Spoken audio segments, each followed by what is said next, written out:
नमस्कार दोस्तों, अगर आपसे पूछा जाए कि who was the most renowned environmental lawyer of independent India, तो आपका क्या जवाब रहेगा?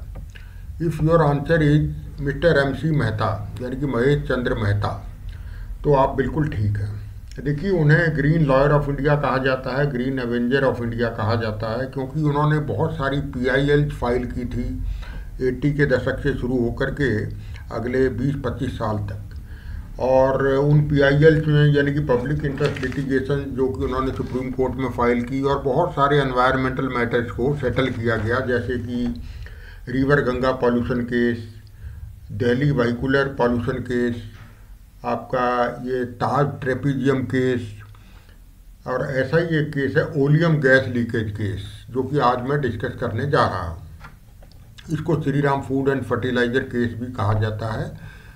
तो ये जो Shri Ram food and fertiliser industry थी, ये एक सब्सिडरी थी DCM India, DCM Delhi, DCM यानी कि ये 1889 में Delhi cloth and general mills करके ये स्थापित की गई थी 1889 में, और 1990 में इसको नया नाम दिया गया DCM Shri Ram industries limited करके। तो इसकी ये सब्सिडरी थी Shri Ram food and fertiliser industry, और ये जो इंडस्ट्री थी ये प्रोड्यूस करती थी बहुत सारे केमिकल कंपाउंड्स और कुछ गैसेस, जैसे कास्टिक सोडा जिसको NaOH सोडियम हाइड्रोक्साइड कहा जाता है, chlorine gas, hydrochloric acid, soap यानी कि साबुन, वनस्पति सोडियम सल्फेट यानी कि Na2SO4 केमिकल लैंग्वेज में कह सकते हैं। तो ये सारे केमिकल कंपाउंड प्रोड्यूस करती थी। और दिसंबर 4, 1985 को एक मेजर लीकेज हुआ ओलियम गैस का इस यूनिट में।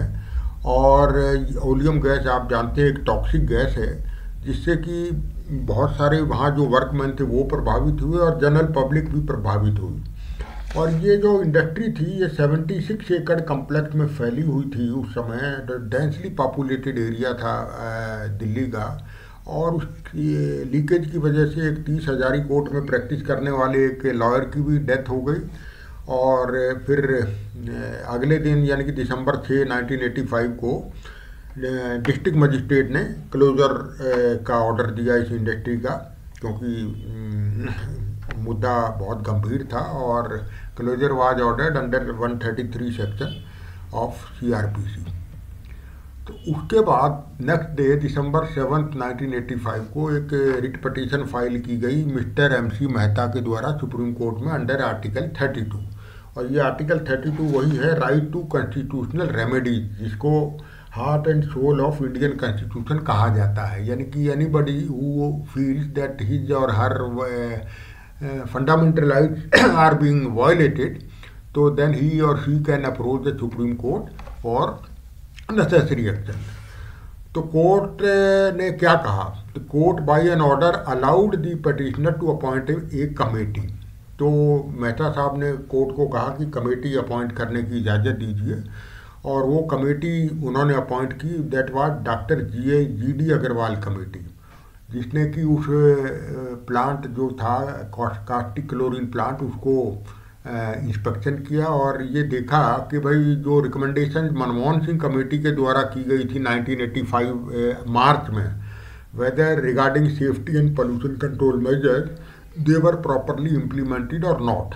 तो ये मनमोहन सिंह कमेटी के बारे में मैं बता देता हूँ कि ये 1985 मार्च में ये पार्लियामेंट में मैटर डिस्कस हुआ था, क्योंकि ये पॉसिबिलिटी पहले से नज़र आ रही थी, क्योंकि दिसंबर इस ओलियम गैस लीकेज से जस्ट एक साल पहले भोपाल गैस ट्रेजिडी हुई थी दिसंबर 1984 में। तो कहीं ऐसा ना हो कि भाई दिल्ली में भी ऐसा हो जाए, तो पार्लियामेंट ने ये सब डिस्कशन हुआ था, और पार्लियामेंट ने अपॉइंट की थी मनमोहन सिंह कमेटी कि आप इससे कास्टिक क्लोरीन प्लांट को विजिट कीजिए और वहाँ पे देखिए कि सेफ्टी के सारे मेजर्स अडॉप्ट किए गए हैं या नहीं। तो ये अग्रवाल कमेटी जो पटिशनर ने अपॉइंट की, तो उन्होंने भी इंस्पेक्शन किया, और उन्होंने सजेस्ट किया कि ये इस इंडस्ट्री को प्रेजेंट लोकेशन से बाहर ले जाना चाहिए। और at the same time supreme court appointed chief metropolitan magistrate as an officer to receive and dispose of the claim for compensation cases. तो कंपनसेशन केसेस के डिस्पोज ऑफ करने के लिए एक ऑफिसर नियुक्त किया जाता है, जो कि चीफ मेट्रोपॉलिटन मजिस्ट्रेट को अपॉइंट कर दिया गया। और इसके साथ साथ supreme court appointed another committee under doctor Nilesh Chaudhary with 2 more members to inspect the plant. और उसके ये 3 मुद्दे थे उस कमेटी को बताना था whether the plant can be allowed to recommence operation in it present state, यानी कि क्या प्लांट को अलाउ किया जा सकता है प्रेजेंट स्टेट में दोबारा शुरू करने के लिए। अगर नहीं किया जा सकता तो then what are the measures required to be adopted against the hazard और possibility of leakage, explosion and pollution of air and water. अगर नहीं किया जा सकता तो क्या स्टेप्स लेने पड़ेंगे ताकि फ्यूचर में ऐसा लीकेज, एक्सप्लोजन या एयर वाटर पॉल्यूशन ना हो। और थर्ड पॉइंट इस कमेटी को कंसीडर करना था how many safety devices against above hazards exist in plant at present and which of them are not installed though necessary. कौन कौन सी सेफ्टी डिवाइसेस लगाई गई हैं, कौन कौन सी जो ज़रूरी हैं वो नहीं लगाई गई हैं, जो लगाई जानी चाहिए। तो ये सब कमेटी का मुद्दा था, कमेटी का ये मैंडेट था। तो नीलेश चौधरी कमेटी ने एग्री किया मनमोहन सिंह कमेटी के साथ और उन्होंने 14 रिकमेंडेशन दी कोर्ट को। और कोर्ट ने ये माना कि भाई ये जो रिकमेंडेशन हैं मनमोहन सिंह कमेटी और नीलेश चौधरी कमेटी की, these have to be implemented in toto, यानी कि टोटली इनको लागू करना है इंडस्ट्री को, यानी कि Shri Ram food and fertiliser industry को, ताकि पॉसिबल रिस्क और हजार्ड फ्यूचर में ना हो सके और इस इंडस्ट्री को स्टार्ट किया जा सके। अब वो स्टार्ट क्यों किया करना चाहती थी कोर्ट, क्योंकि there was a question of 4000 workman which were working in this industry. उस समय 4000 लोग यहाँ काम कर रहे थे। और सबसे बड़ा मुद्दा था कि वाटर सप्लाई का, Delhi water supply undertaking was getting supply of chlorine gas from this industry. Chlorine आप जानते हैं ये वाटर को साफ करने के लिए, क्लोरीन इज ए डिसइंफेक्टेंट। तो जो वायरस वगैरह होते हैं, बैक्टीरिया को क्लियर करने के लिए ड्रिंकिंग वाटर सप्लाई में ये क्लोरीन गैस यूज की जाती है। तो क्लोरीन गैस नहीं मिल रही थी तो डेली वाटर सप्लाई जो थी, drinking water supply, that was being affected. और इसके साथ साथ ये कहा गया इंडस्ट्री को कि आप सेंट्रल पोल्यूशन कंट्रोल बोर्ड यानी कि सीपी से वाटर एक्ट और एयर एक्ट के अंतर्गत कंसेंट ऑर्डर यानी कि कंसेंट टू ऑपरेट भी आप ऑब्टेन कीजिए। और after these order Shri Ram industry ने फिर ऑर्डर जो उन्होंने ले लिए और ऑर्डर के मुताबिक उन्होंने ये अफ्लुएंट ट्रीटमेंट प्लांट वहाँ लगाया ताकि वाटर पोल्यूशन ना हो। और एयर पोल्यूशन कंट्रोल करने के लिए भी इन्होंने डिजॉल्व्ड एयर फ्लोटेशन टेक्नोलॉजी, इसको भी इन्होंने वहाँ पे इंस्टॉल किया। और इसके साथ साथ उसके बाद Delhi legal aid and advice board and Delhi bar association, इन दोनों बोर्ड और एसोसिएशन ने भी एप्लीकेशन फाइल की for award of compensation to person who suffered on account of escape of oleum gas, कि कोर्ट में ये अर्जी लगाई कि आप कंपनसेशन उनको दिया जाए जो उन लोगों को जो प्रभावित हुए हैं इस गैस के एस्केप की वजह से। अब these application raise number of issues of great constitutional importance and refer to constitutional bench। तो उस समय जो चीफ जस्टिस थे सुप्रीम कोर्ट के जस्टिस PN भगवती, उन्होंने ये देखा कि ये कॉन्स्टिट्यूशनल इम्पोर्टेंस का मामला है तो लार्जर बेंच को ये रेफर कर दिया गया मसला। अब इसमें ये ध्यान करने वाली बात क्या है कि सुप्रीम कोर्ट ने यहाँ सहारा लिया रूल ऑफ एब्सोल्यूट लायबिलिटी का। इसको डॉक्ट्राइन ऑफ एब्सोल्यूट लायबिलिटी भी कहा जाता है, प्रिंसिपल ऑफ एब्सोल्यूट लायबिलिटी भी कहा जाता है। यार इसके तहत सुप्रीम कोर्ट ने क्या कहा, supreme court held that if any damage is caused due to hazardous or dangerous activity then the sufferer is liable to be compensated irrespective of the fact that reasonable care was taken in carrying out the activity। The liability is absolute, ये ध्यान देने वाली बात है। The liability of the industry is absolute, यानी कि industry की लापरवाही की वजह से, कोई हजार्डस और डेंजरस एक्टिविटी की वजह से कोई किसी की जान या खतरे में पड़ती है तो कंपनसेशन इंडस्ट्री को देना पड़ेगा। ये बहाना नहीं चलेगा कि हमने तो रीजनेबल केयर वहाँ पे ली थी इसको प्रिवेंट करने के लिए एस्केप को। ये सब नहीं चलेगा, लाइबिलिटी इज एब्सोल्यूट। और this principle has been enacted as part of two acts, namely public liability insurance act 1991 and national environmental tribunal act 1995। तो इन ये दो एक्ट जो 91 के और 95 के हैं, इसको बनाने में भी इसी रूल ऑफ एब्सोल्यूट लाइबिलिटी को इसको बेसिस माना गया।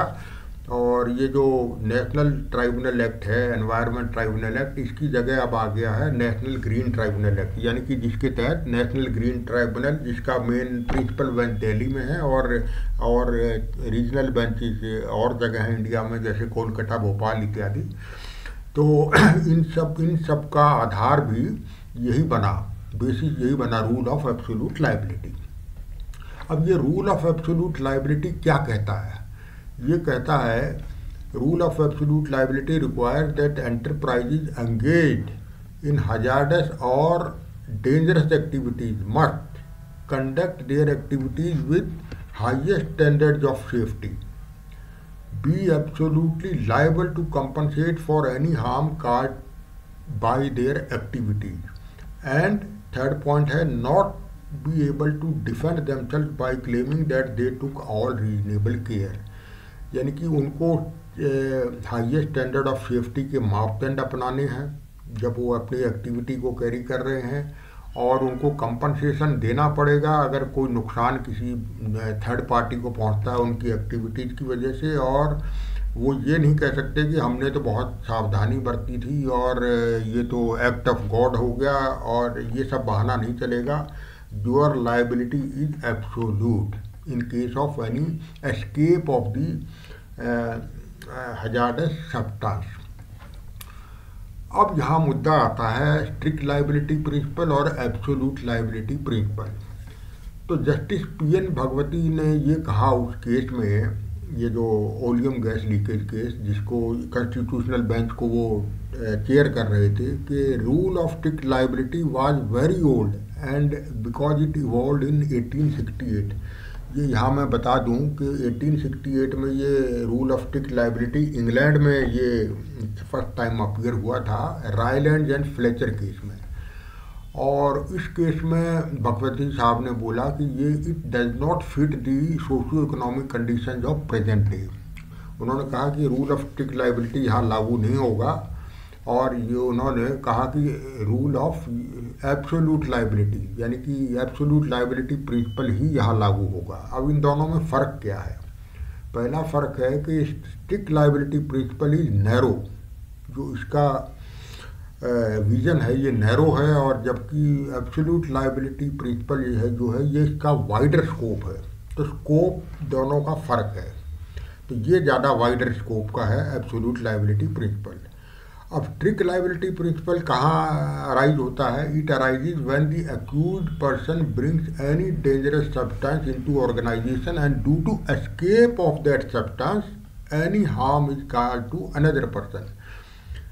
यानी कि अक्यूज्ड पर्सन जो है कोई डेंजरस और हजार्डस सब्सटेंस अपनी ऑर्गेनाइजेशन में लाता है और वो एस्केप हो जाता है उस आइटम का, उस सब्सटेंस का, और उसकी वजह से कोई थर्ड पार्टी को, अनदर पर्सन को नुकसान पहुंचता है।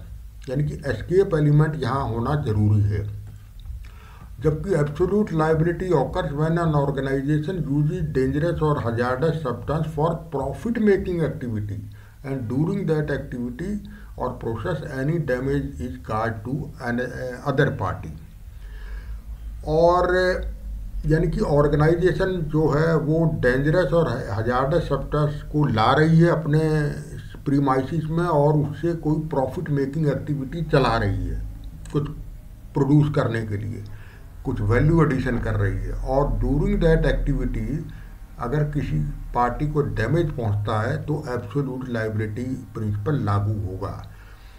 और मेन जो डिफरेंस एक और यहाँ पे है कि escape of hazardous substance is necessary in case of strict liability, but that is not the case of with absolute liability. यानी कि स्ट्रिक्ट लाइबिलिटी में एस्केप जरूरी है, जैसे कि रायलैंड एंड फ्लेचर केस में एस्केप हुआ था वाटर का, जो रायलैंड था उसने अपनी ज़मीन पे कुछ डैम बनाए और उससे ब्रस्ट हो गया वो डैम, तो वो फ्लेचर की माइंड में चला गया। तो वहाँ इसका ये कहा गया कि आपके यहाँ से पानी उसके दूसरी पार्टी के ज़मीन पे गया है, इसलिए एक किस्म का एस्केप आपके यहाँ हुआ है।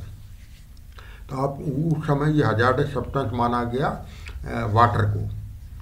लेकिन एब्सोल्यूट लाइबिलिटी में ये केस नहीं है कि वहाँ अगर सिंपली टच भी कर देता है वर्कमैन और उसको नुकसान पहुँचता है तो वो एब्सोल्यूट लाइबिलिटी प्रिंसिपल बन जाता है। तो ये था मेरा वीडियो दोस्तों। अगर आपको कंटेंट पसंद आए तो उसको लाइक कीजिए, शेयर कीजिए, और आपने चैनल सब्सक्राइब नहीं किया तो सब्सक्राइब ज़रूर कीजिए, because it is my free of cost venture for all the candidates who are appearing for various kind of competitive exams and law exam. तो आज के वीडियो में इतना ही, फिर मिलेंगे। नमस्कार, thank you, all the best.